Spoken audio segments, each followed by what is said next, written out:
Nobody expected coconut waste, yes, the stuff people throw away, to become the backbone of a road so strong even Americans stopped and stared.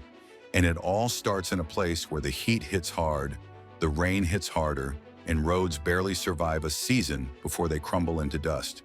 And here's where it gets even more unbelievable. Because before coconut roads were even a thought, southern India was fighting a battle the world barely noticed. These regions sit under a sky that can't make up its mind. 2 full monsoon seasons pound the ground every year, dumping rain so heavy it turns roads into mud trails overnight. Then, almost mocking the chaos, summer rolls in with scorching heat that makes the cracked earth swell and collapse all over again. It's a cycle of destruction that leaves villages cut off, families isolated, and entire communities depending on roads that simply can't survive the climate. And if you lived there, you'd wonder the same thing everyone has asked for decades. How do you fix roads that the weather destroys twice a year? But this is where the story flips, because a group of young engineers refused to accept that nothing could be done. And this part blew my mind. Instead of looking at expensive imported solutions or concrete innovations from the West, they looked down at what was already growing around them: coconuts. Coir, which is the fiber found within the husk, has remarkable tensile strength, does not decay easily, and can withstand even extreme tropical conditions. The engineers here made a very important observation that most people would not have thought of. This eco-friendly material could actually secure the loose soil, support the ground during the rains, and prevent soil loss continually. The little spark of interest turned into a revolutionary invention nobody expected: the Coir geotextile roads, or the coconut waste-based road system, literally. And here comes the very point that makes you reflect immediately. This fabric, made up of coconut fibers, is the most environmentally friendly product, but not the least tough. Its grip on the ground is like a natural net that keeps the soil from being washed away by rain. Thus, being a permeable material that is open in the weave, water flows through it like it is in nature. Instead of getting stuck and causing the road to become a swamp, it distributes the load evenly, prevents the upper layer from moving, and provides the villages with a road that can really take the heavy monsoon rain without any damage. And the most unbelievable part? The whole process is still ecological, as there are no chemicals, no plastics, and no artificial waste. And here's the part nobody outside India ever sees. Southern India isn't just growing coconuts, it's practically running on them. This region pumps out a jaw-dropping 19 billion coconuts every single year, making it one of the biggest coconut belts on the planet. And nothing goes to waste here. The water becomes refreshing drinks, the flesh turns into sweets and chutneys, the oil runs home kitchens, and every festival has coconuts at its heart. But the real star? The husk, the rough, ignored outer layer that most people toss aside, ends up becoming the hero of this entire engineering story. But this is where the story gets a little wild. Each coconut hanging from those tall, sunburnt palms takes almost a full year to mature, and getting them down is no small job. In many villages, you still see the old-school method. Expert climbers sprinting up 10-meter trees with nothing but a rope around their waist and a machete in hand. It's insanely risky, but fast. One slip, and that's a fall nobody walks away from. To reduce danger, some farmers switch to 10-meter cutting poles from the ground. Safer, sure, but rough on the coconuts. And considering each coconut weighs over 3 kilograms, imagine one of those dropping onto stones. It cracks like a grenade, ruining both the shell and its value. And just when you think the hard part is over, the real grind begins at the collection points. Workers line up with mountains of fresh coconuts and a single weapon, a long steel spike fixed into the ground. They slam each coconut onto the spike, twist, peel, and repeat. Over and over, sometimes 500 to 1,000 coconuts a day per person. Here's the crazy part. The husk alone makes up 35 to 45% of the coconut's entire weight. And that waste is exactly what transforms into India's miracle road material. And this next step is where the magic quietly begins. All those husks are packed into trucks and moved to a nearby processing facility that handles around 2 tons every day. Workers spread the husks across wide open yards under the blazing sun. No chemicals, no machines, just nature doing its job. Over 2 to 4 weeks, the moisture drops from a soggy 65% to just 15%. Once they're dry, giant loaders sweep them up like piles of golden straw, carrying them toward the machines that will turn this humble waste into something strong enough to support entire highways. And here's where the raw coconut husk begins its transformation into something extraordinary. The dried husks are loaded into a massive hopper, then carried by a conveyor into the decorticator. Inside, heavy rollers and rotating blades tear the husks apart, producing long golden coir fibers. The process is loud, messy, and mesmerizing to watch, as waste becomes the first hint of engineering potential. Next, the shredded mix enters a drum sieve, separating dust, chips, and unusable powder.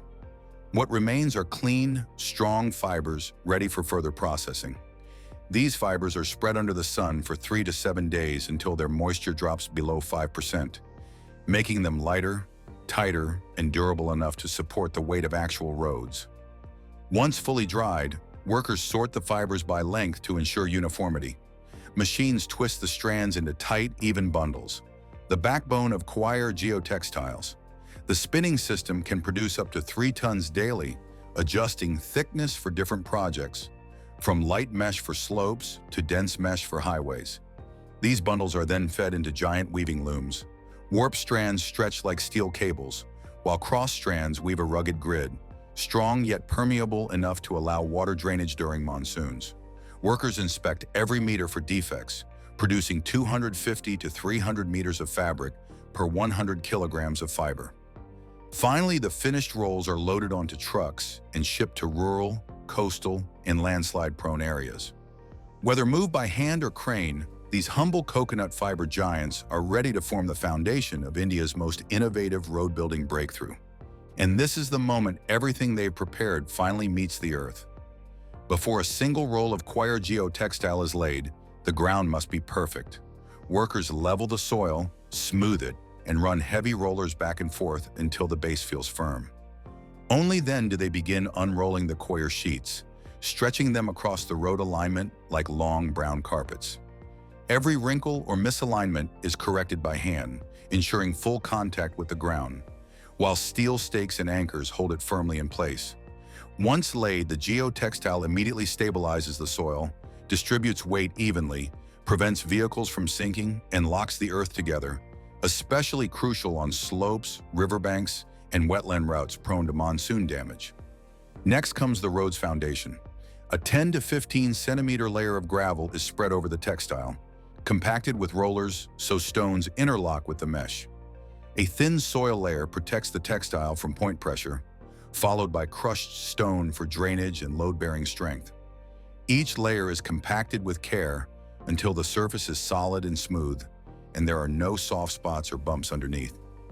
Then the molten asphalt is poured, spread evenly, and rolled repeatedly to create a tight, smooth, and weather-resistant surface. The outcome is a road that does not crack, can withstand heavy rains, and lasts much longer than an ordinary country road, all due to the cocoa's invisible strength. Nothing from the coconut goes to waste even after the road construction has been completed.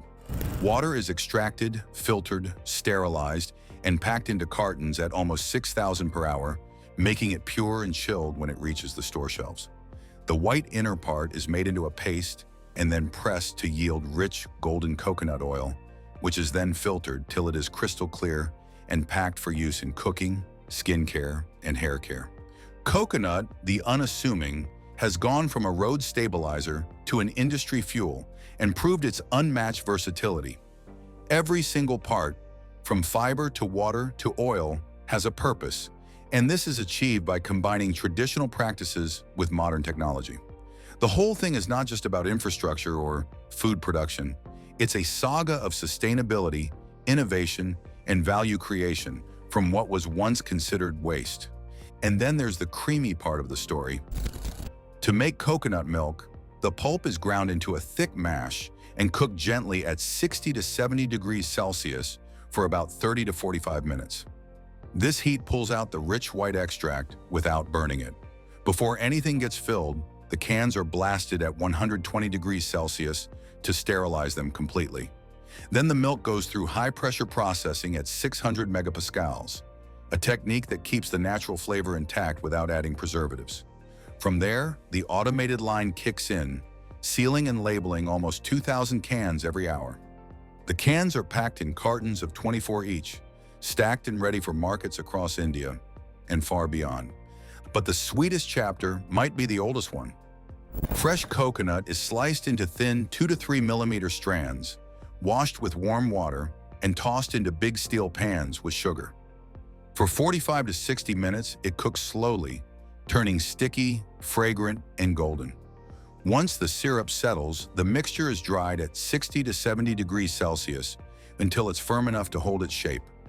Finally, these bite-sized treats are packed into pouches, sealed, and labeled. A simple, nostalgic candy born from centuries of tradition. And when you zoom out, the truth hits hard. One single coconut helps build roads, fuels kitchens, fills bottles, sweetens snacks, and powers entire industries. India doesn't waste a fiber, a drop, or a shell. It transforms a simple tropical fruit into infrastructure, food, and global exports. Proving innovation doesn't always start in labs. Sometimes it grows on trees. And if this journey blew your mind even a little, just wait. India's innovations only get crazier from here. What part impressed you the most? Drop your thoughts below, and if you enjoyed this breakdown, hit like and subscribe. More unbelievable stories are already on the way.